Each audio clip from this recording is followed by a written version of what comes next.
Iya, shalom teman-teman semua dimanapun kita berada pada saat ini, kiranya kita semua tetap berada dalam keadaan sehat dan apapun yang merupakan aktivitas kita sepanjang hari ini, kiranya Tuhan Yesus memberkati. Dan kembali berjumpa lagi di channel kita ini yaitu Zimayan Yassin. Terima kasih buat teman-teman semua dan juga para sahabat yang sudah mendukung perkembangan channel ini dengan setia. Dan kiranya kita tetap menggunakannya untuk menjadi berkat bagi semua orang. Nah teman-teman, pada video kali ini saya membahas atau menanggapi Egy Sujana, di mana dia berkata bahwa orang Kristen itu sama seperti babi, mereka seloroh-seloroh saja atau mereka memiliki pengetahuan dan tidak menggunakannya. Nah, teman-teman, seorang profesor seharusnya tidak mengucapkan kalimat demikian karena dia tahu bagaimana harus beretika, bagaimana caranya sopan santun. Dan ini teman-teman merupakan hal yang mengerikan di negeri kita, di mana seorang profesor menjadi provokator di antara umat beragama, dan ini harus sebenarnya secepatnya dicegah hal-hal yang seperti ini. Nah, sebelumnya mari kita simak videonya yang berikut ini. Dari orang-orang Nasrani itu, dia punya ilmu, dia tahu, tapi dia nggak mau pakai. Dia seperti babi gayanya itu, seruduk-seruduk saja. Makanya gerakan mereka kristenisasi dan lain sebagainya gencar. Mengerikan, Bu. Kalau kita dulu klaim 99% rakyat Indonesia Muslim, sekarang nggak bisa.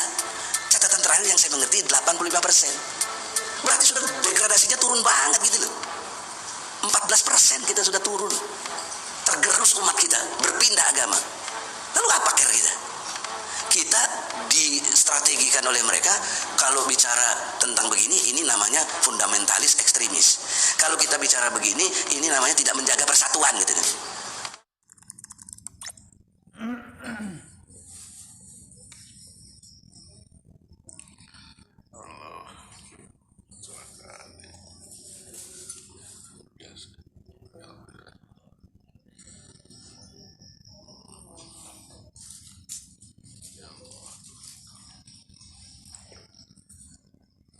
Semangat. Allahu Akbar. Allahu Akbar. Allahu Akbar.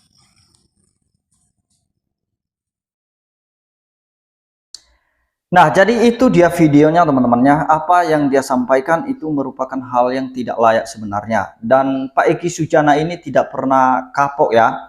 Karena kemarin itu pernah diproses secara hukum dia karena diduga melakukan provokasi terhadap umat beragama. Karena dimana kemarin dia pernah meminta bahwa agar agama selain Islam itu harus dibubarkan. Dia mengajukan permintaan itu di persidangan atau di pengadilan. Dan kemudian kali ini dia berkata bahwa orang Kristen itu sama seperti babi karena mereka seloroh-seloroh saja, mereka memiliki pengetahuan tapi tidak menggunakannya, sehingga mengerikan gerakan kekristenan sekarang ini yang begitu berkembang secara luar biasa. Dia takut teman-teman, bahkan kemarin dia pernah kecelakaan juga.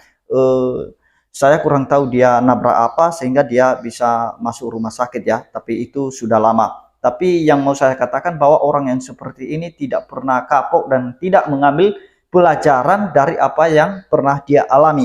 Nah, di mana dia sampaikan tadi bahwa sangat mengerikan sekali gerakan kekristenan. Nah, teman-teman, yang mau saya sampaikan bahwa sekalipun orang Kristen itu difitnah, dihujat, dituduh, dan lain sebagainya, itu tidak pengaruh dengan iman Kristen. Mereka tetap memberitakan Injil secara teratur dan mereka mengikuti aturan firman Tuhan, tidak seloroh-seloroh saja dan tidak ada pemaksaan, karena tugas Kristen itu adalah menyampaikan kebenaran firman Tuhan, memberitakan Yesus Kristus itu kepada seluruh bangsa. Karena itu yang disampaikan atau dipesankan atau yang diamanatkan oleh Yesus kepada murid-muridnya. Kamu harus menjadikan semua bangsa murid Yesus dan membaptis mereka. Dan tidak pernah ada orang yang di luar agama Kristen itu dipaksa untuk masuk Kristen. Tidak, karena itu merupakan anugerah kalau mereka mengikuti Yesus.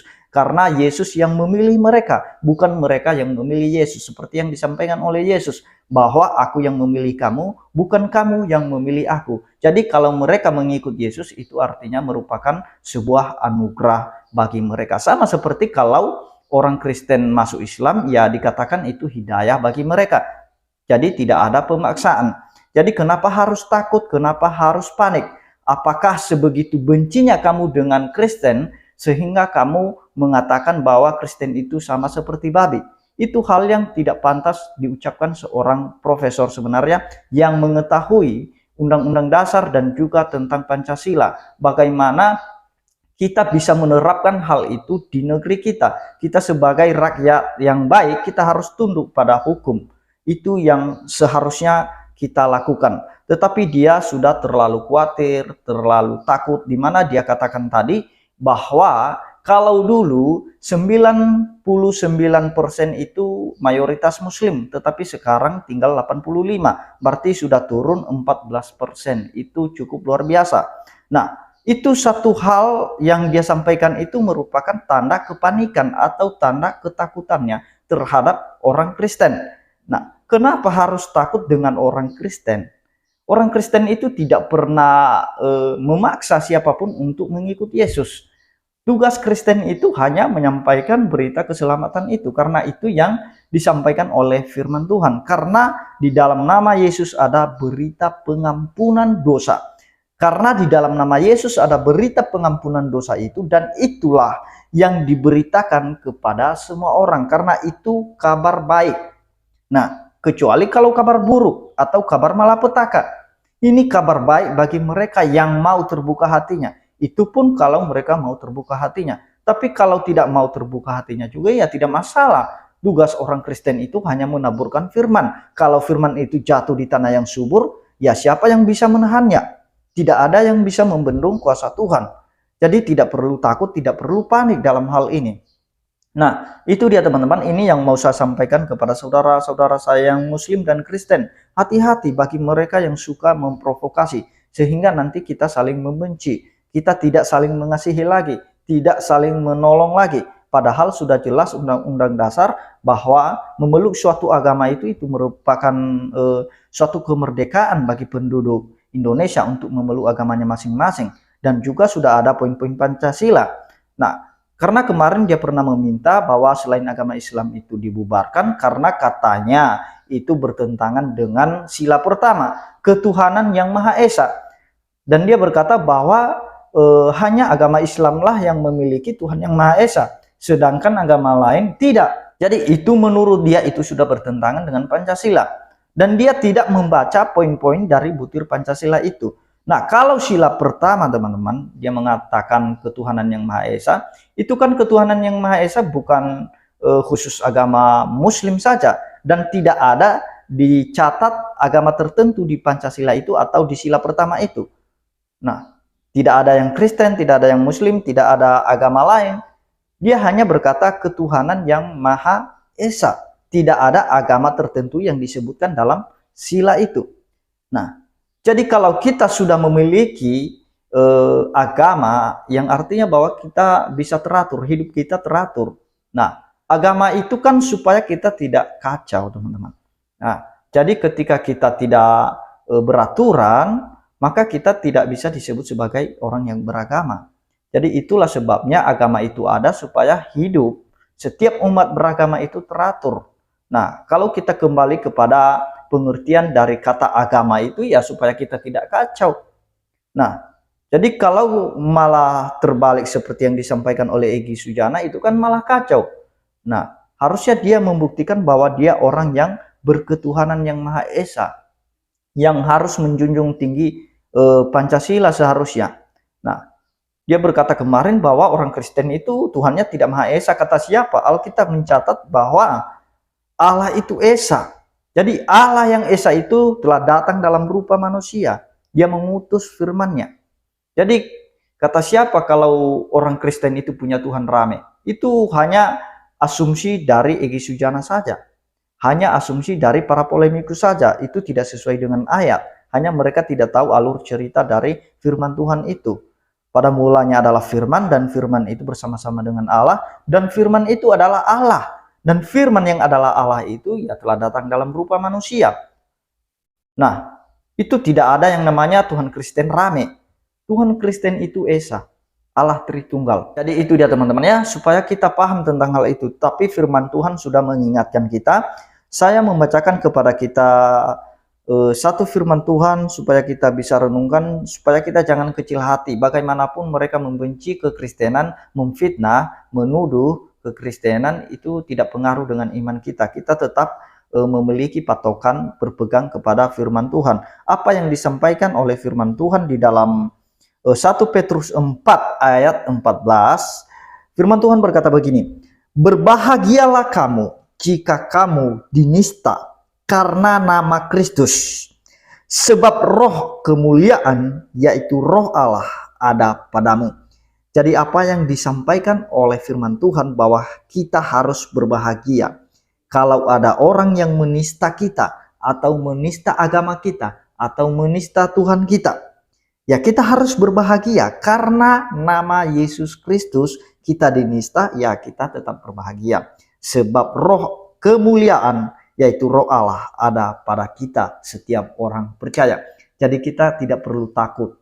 Bagaimanapun ancaman orang di luar sana mau menjatuhkan kekristenan, mau menjelek-jelekan kekristenan, itu kita nggak perlu khawatir. Nanti Kristen itu berkembang sendiri. Nah, itu sudah ada gambarannya yang disampaikan oleh Egy Sujana. Dia sudah mulai panik, sudah mulai takut, ya kan?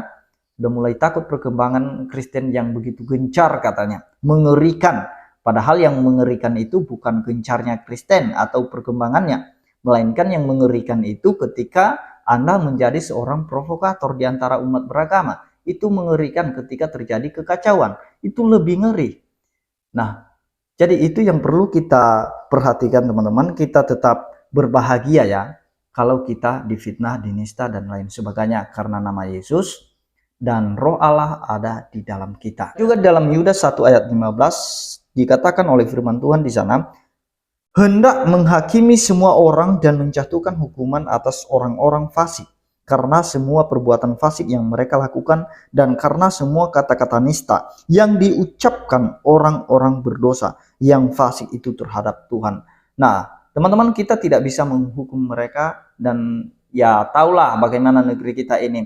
Kalau mereka menghujat kekristenan, menghina Kristen, ya tidak ada hukum menyentuh mereka. Kita melihat bahwa beberapa orang sampai sekarang seperti Ustadz Kainama, Yonatan Nandar, Donditan, dan Menachem Ali, bahkan banyak mereka teman-teman ya, yang suka membahas Alkitab dan mereka mempermainkan ayat-ayat Alkitab dan mereka menafsirkannya sesuka hati. Tetapi sampai sekarang bahkan Julius, bahkan Pak Ustadz Somad juga yang pernah dilaporkan, di mana sekarang hukum tidak menyentuh mereka.